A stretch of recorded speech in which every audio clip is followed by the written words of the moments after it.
Welcome back. Let's do the headlines. Now, government has distanced itself from the senior minister, Yao Safo-Mafo's comment that Chinese Galamsey Queen En Huang, popularly known as AISHA Huang, was deported because a number of factors, including diplomatic ties and the $2 billion Sino-Hydro agreement, were behind it.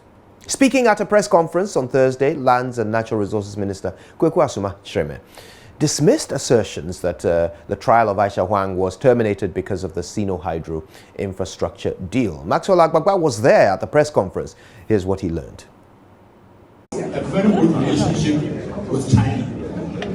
The main company. Senior Minister Yao Safo-Mafo at a recent meeting with some Ghanaians suggesting that Galamsey Queen AISHA Huang was deported because of a number of factors, including diplomatic ties and the $2 billion Sino-Hydro agreement. $2 billion to us. But when there are these kind of agreements, there are other things behind the scenes. At a media briefing, the Lands and Natural Resources Minister Kweku Asuma-Kyereme stated it is untrue the trial was discontinued because of the Sino-Hydro infrastructure deal. I know, and I've been briefed, that AISHA Huang was not part of the discussion and the people they met in China talking about this loan. And we did not sacrifice her or exchange her for the loan. No government official thought of shielding her. No government official pampered her. Is that the official position of government on the matter? Nana Madukwa Isiameje is the Deputy Information Minister. That's the position of the government, and that is the position of the government. And so it is different from what the senior minister said. What he has read today is the position of the government. Thank you. For anything else and how you'd want to interpret it, that is not the position of the government. What he has read today on the statement is the final position of the government. All right. I hope I'm clear. I get you. The minister has also described as mere allegations, suggestions AISHA Huang had a strong link with the government. It is a sheer allegation, and such allegations need proof. Has that been established? That is the issue. As to whether AISHA was part of the deal or she was not part of the deal, it's neither here nor there. The most important thing is that she erred. She went contrary to our rules, and we have deported her. She's not in the country. The most important thing is to achieve sanity on the ground, and that is exactly what we are pursuing. But you know, in another African country, a lady was actually jailed. They call her the Ivory Queen. I mean, she was going about, doing that. She was jailed in another country. So why couldn't you also prosecute AISHA Huang and instead deported her? That was at the discretion of that country. Here, our discretion was to the effect that the trial of AISHA Huang be truncated and then afford her the opportunity to go to her country. They are concerned some water bodies have gone back to their bad state because of the continuous activities of illegal miners. Kweku Asuma-Kyereme again. So the rains that have set in today might have caused some river bodies to go close to the bad state that we found them. But it is not all that bad as we saw in 2016. Some illegal miners are in the forest today. It is true. We are chasing them. That is why we have laws. Responding to calls for the Interministerial Committee on Illegal Mining to be dissolved, the minister stated the fight against Galamsey is broad. Hence, the committee is also needed to aid in the fight. The sector is so big to the extent that you need more hands to assist in this direction. And the government thought it prudent to have another body under the Ministry of Lands and Natural Resources to assist in averting all such bad circumstances. Kweku Asuma-Kyereme there stating the government's position on the AISHA Huang situation. Let's do some other stories now. Ghana risks losing out in a $30 billion oil find if the Energy Ministry fails to meet an April 26 deadline to act on a petroleum agreement by Norwegian company AKER Energy. Now, that is the warning coming from the policy think tank Imani Ghana. The company is seeking renegotiation of the terms that were agreed on under the previous government for the Deepwater Tunnel Cape 3 Points oil block. Imani also says the terms of the agreement are so unfavorable that Ghana's interest will not be served if the government does not act quickly and amend it. Vice President of Imani Africa, Kofi Bentil, made this revelation at a forum held today. There's more in this report. Imani Africa says AKER Energy announced the oil find earlier this year after its license for exploration had expired in July 2013. It says the company cannot lay claim to oil because the laws regulating the sector say such a find should belong to the state unless an agreement is reached to give the company a stake. Kofi Bentil is the Vice President of Imani Africa. We should not be allowing these things. It's $30 billion to a poor country. We should be up and doing, and all of us must be working hard to protect it. We won't get all of it. We'll get some of it. But we should get as much of it as possible. So this shouldn't be happening. And we think, Mr. President, if you are aware, please act. We really call on the President to ask his men what is going on, what has been done, and we plead with him, give us some information. We are enjoined in our constitution to do things like this so that we will protect Ghana, its resources, and its people. According to Mr. Bento, the Ghana National Petroleum Corporation, GNPC, had on behalf of the Ghana government secured substantial percentages in the new oil find under the Mahama administration. Imani says, with the assumption of office of the current Energy Minister, John Peter Amewu, the corporation has failed to show interest in securing Ghana's stake in the oil find. One of the curious situations concerning AKER is that even where we have negotiated extra interest, like the 10% in HES and up to 49% in the SDWT, we have refused to take them up. I am aware that these interests were negotiated in the previous GNPC.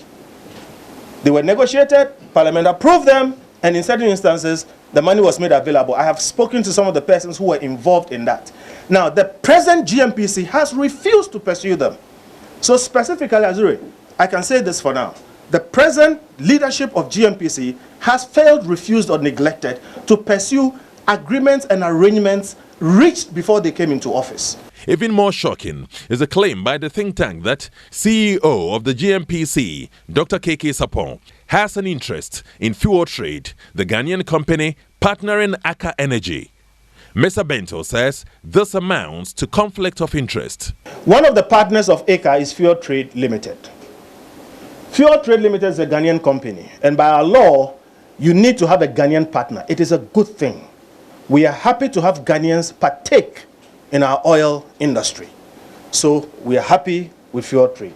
However, Fuel Trade is allegedly owned by Dr. KK Sapon and his family or his family. Our problem is Dr. KK Sapon is the CEO of GNPC. GNPC is the lead national expert entity. You don't have any expertise anywhere more than GNPC with oil. And they handle some of these negotiations, etc., and deals together with other state institutions like the Ministry and Petroleum Commission, etc. If it is true that there are connections between Dr. KK Sapon and Fuel Trade, which is a partner in AKER, then maybe GNPC or Fuel Trade is negotiating with itself. It doesn't look right. Mr. Bento says AKER Energy had submitted a program of development which spells out the terms and conditions under which it would develop and drill the oil. But Imani's checks reveal the checks are very unfavorable to the interest of the state. Mr. Bento is warning if the Energy Ministry does not respond by tomorrow, the conditions will stand.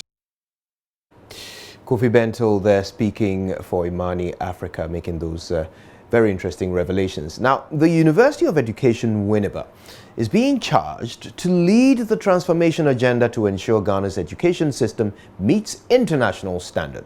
Deputy Minister for Education Dr. Yao Osei Educhum says the university's continuous inputs into enhancing basic and tertiary education will increase effective human resources for the national development. He spoke at the launch in Kumasi of the University of Education Winneba's 5-year corporate strategic plan. Nana Sensu Mensah was there. Here's what he learned.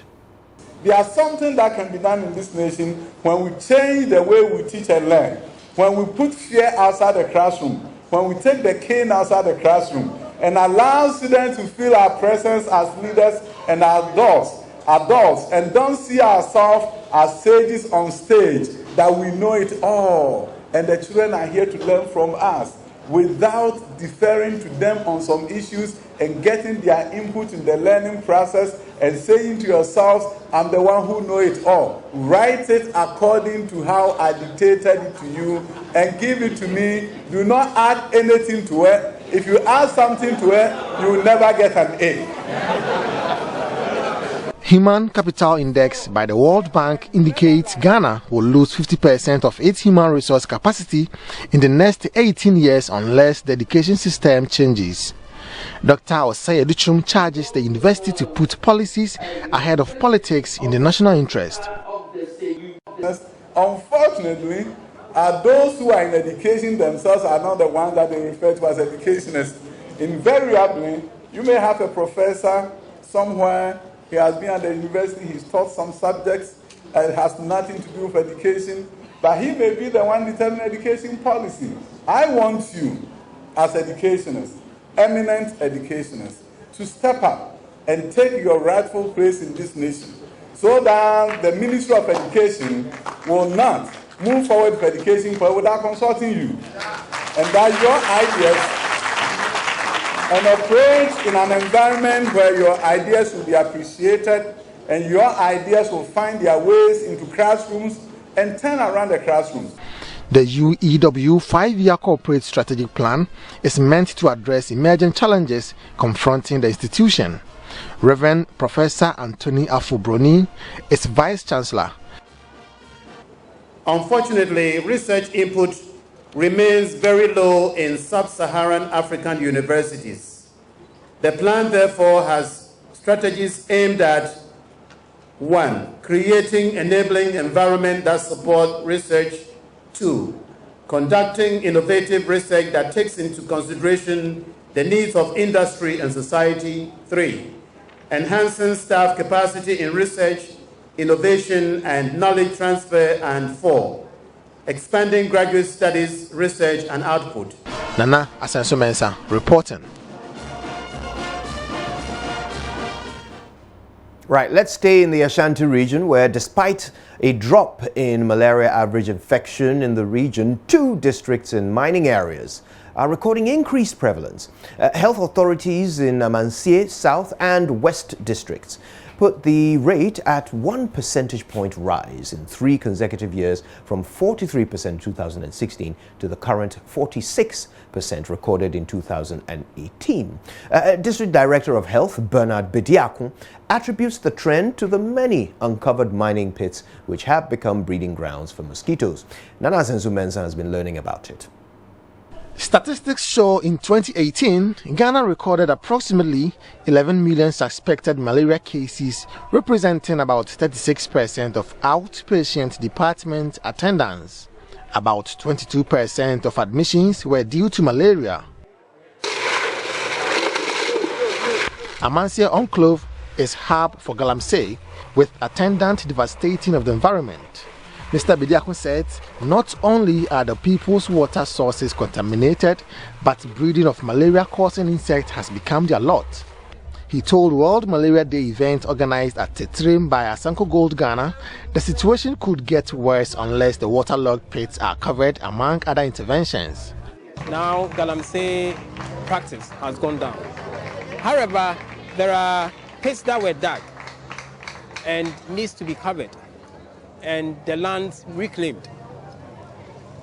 So those pits that are open, and water collects in them, they become breeding sites for the mosquito. So if we are able to cover them and reclaim the land, it will help in reducing the breeding size of the mosquitoes. That is one.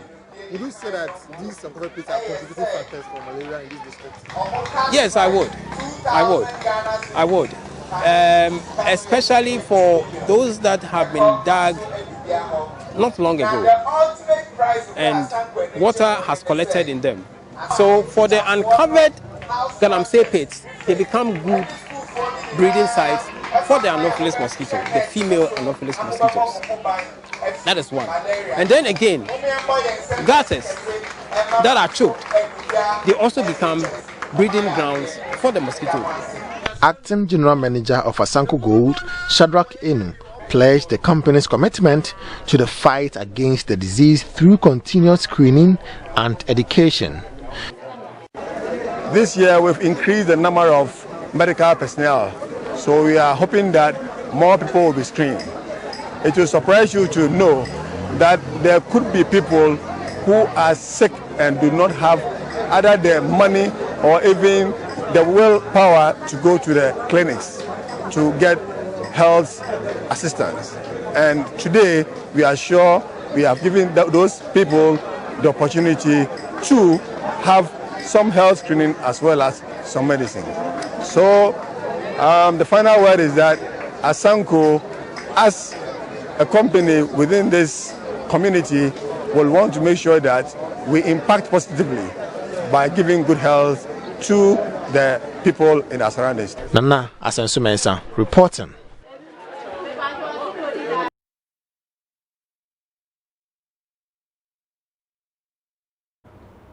That's it. That's where we'll bring the news to an end. But certainly, it's only the beginning of all the information we have for you on the show. Stay exactly where you are. We're back with the newspaper headlines after these.